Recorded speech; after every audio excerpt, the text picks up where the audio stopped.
Hey guys, thanks for tuning in to Girl Talk at the Dan Gable Museum.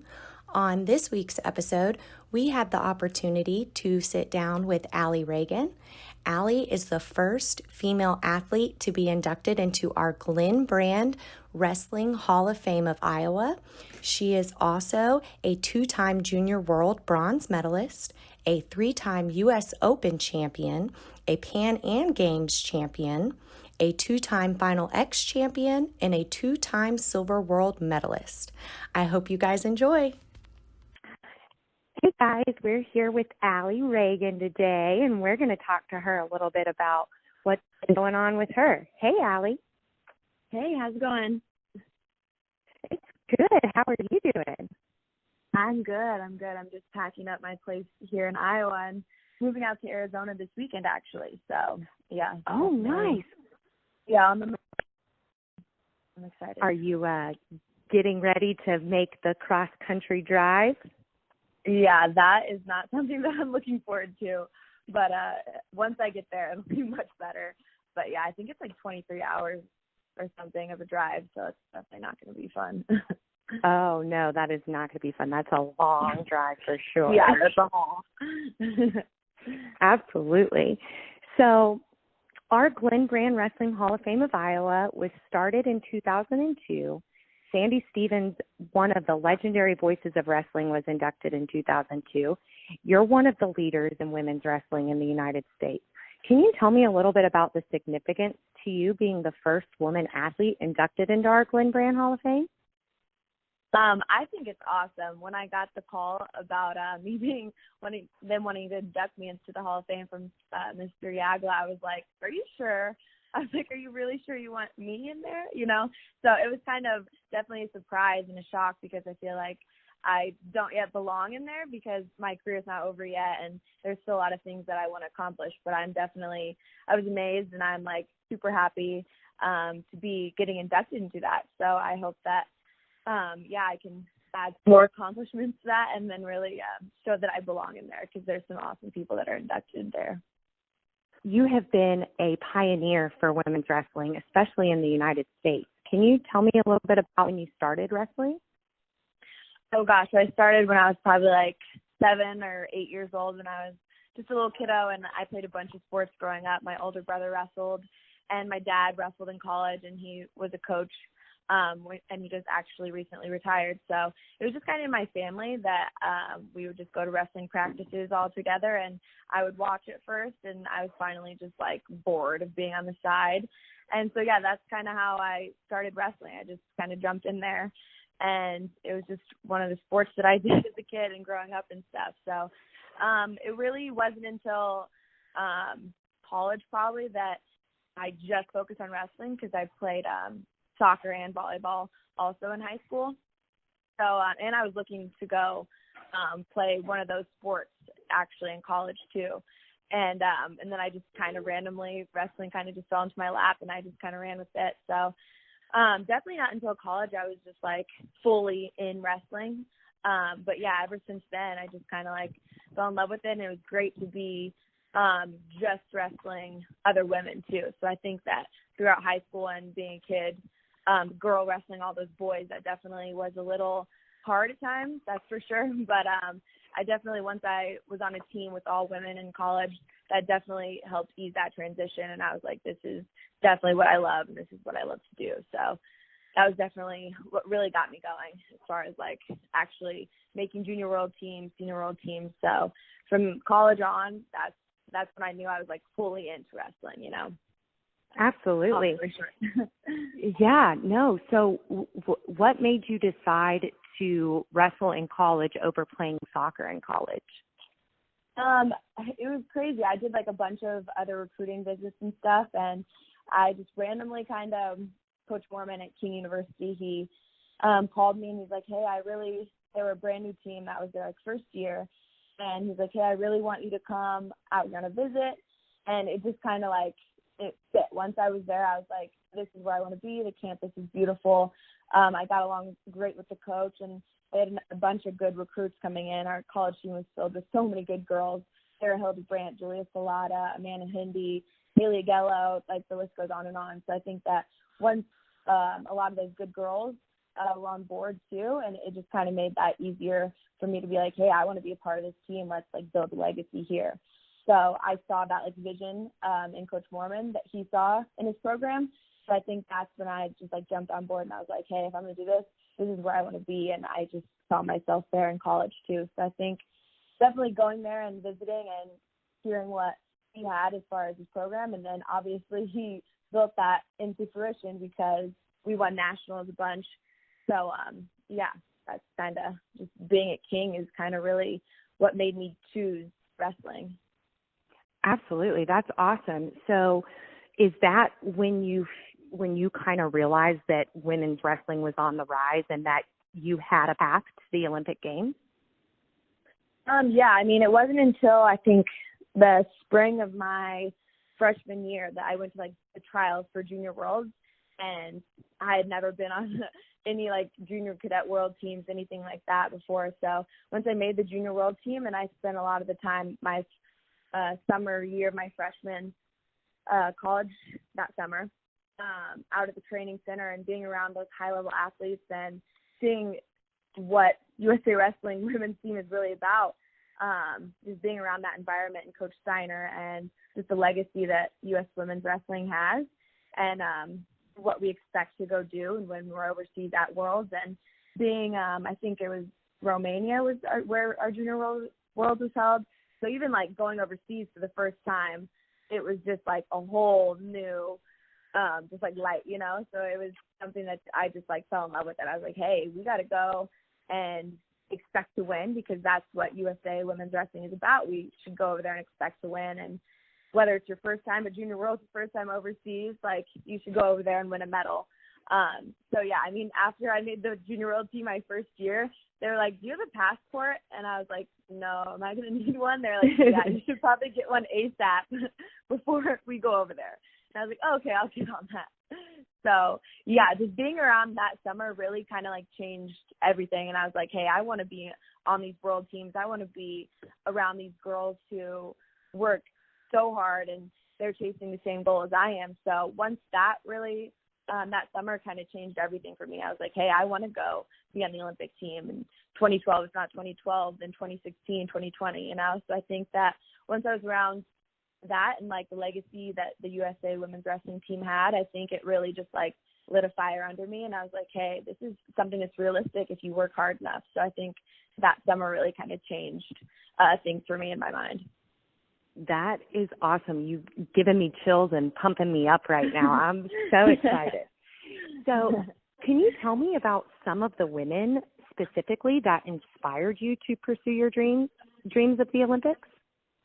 Yeah, when I was a little girl, I really looked up to Patricia Miranda. She was on the 2004 Olympic team. I think she was our first Olympic medalist, actually, because she was a 48.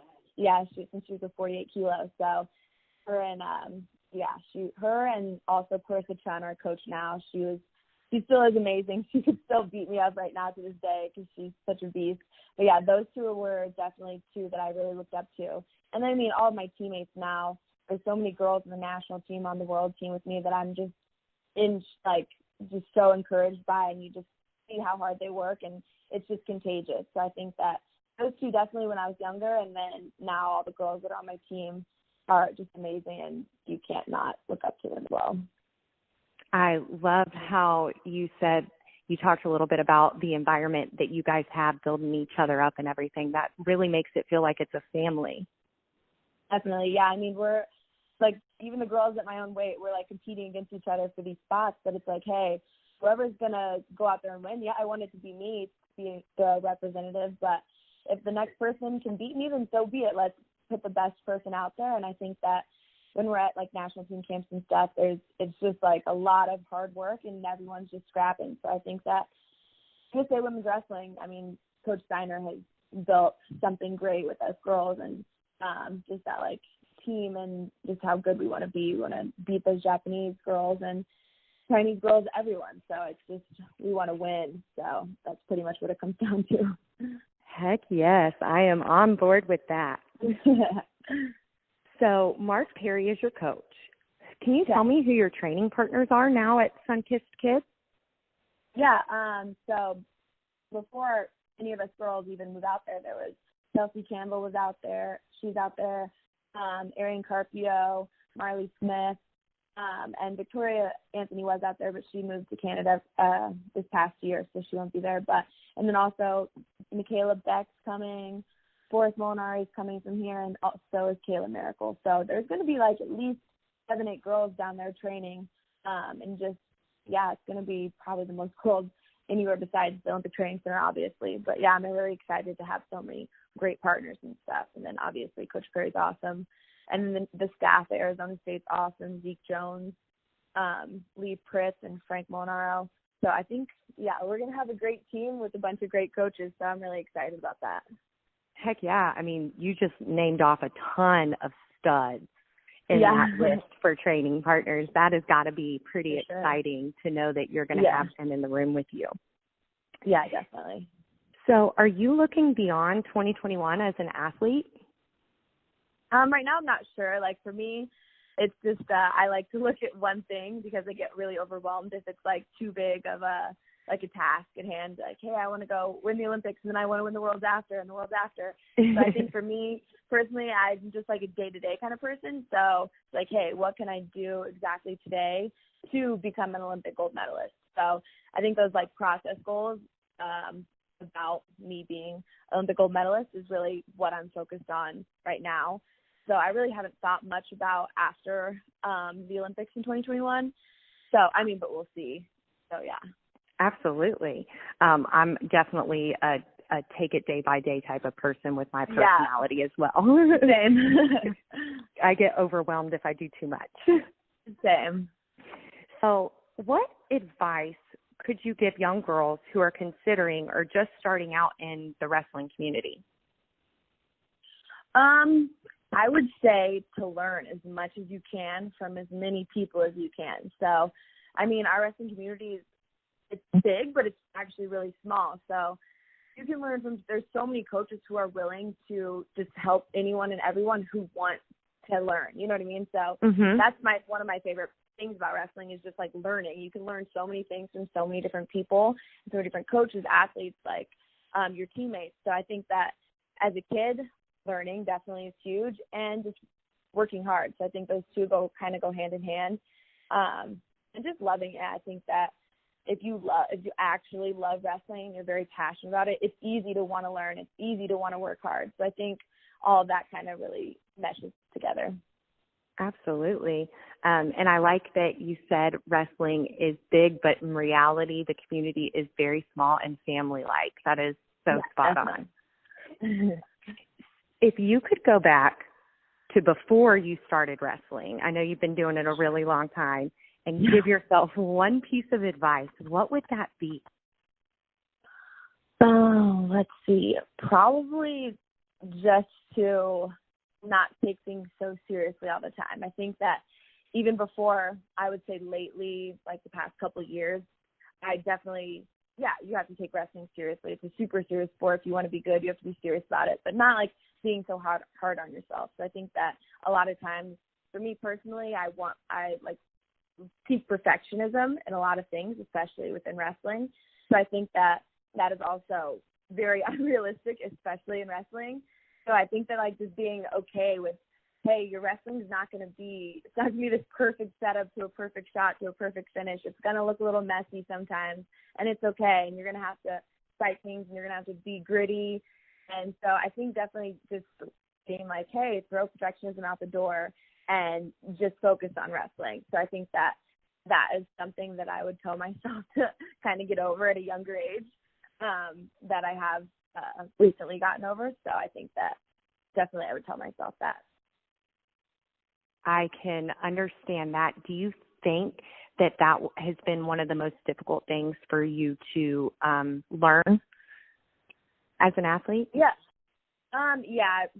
Definitely. I think it was just, I don't know why it was ingrained at me at such a young age that like technique had to be perfect. And that's just kind of how I was taught at a young age to be like, step 1, change your level. Step 2, penetrate. Step 3, you know what I mean? So everything was just like, that's how I was taught wrestling, is just like perfect setups and perfect shots, but it's just so unrealistic, and just being okay with like, hey, if you go overseas and watch the Japanese girls or the Russian men, they're like just playing in positions and they're like feeling things out, and nothing about the way that they're sparring or play wrestling is perfect, but it is awesome. And there's so many like different positions and moves that you can learn and to see, and none of that's perfect. So I think that really just like, yeah, throwing that out the door for me was definitely pretty hard, and just being a little easier on yourself when it comes to that kind of stuff. So absolutely. They do say that you are your own worst critic. Yeah, that's for sure. But that's probably why, some of us are so successful. So. Oh, absolutely. That, especially when it comes to wrestling. And bad. Yes, yes. That is such a wrestling culture too, to be very, what's the right word? To critique yourself often. Yeah, for sure. You have to. So. Absolutely. If you want to get better, like you said, and be at the highest level. Mm-hmm. So I was stalking your Instagram a little bit, and the museum follows Sushi the Truthy on Instagram. Can you tell me some stories or a little bit about Sushi and why he's so special to you? Oh, that's my baby. But yeah, he is my cat, who's just like the cutest thing in the world. He's just my baby. But he loves treats. He is fat and he's happy. So my roommate Michaela Beck, she's obsessed with him too. So yeah, he definitely brings a lot of joy into my life. I think like Sarah Hildebrandt, she did something the other day, and she was like something about having an animal, just like coming home and then just like laying down with your animal or something just brings you so much joy. And I was like, yes, I can definitely agree with that one. So yeah, she brings me happiness, I guess. It's probably weird. I've been called like a crazy cat lady before. I'm like, okay, until I get like more than one cat, don't call me that crazy. I just like my cat, okay?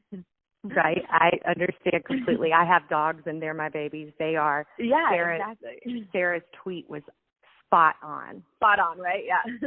100%.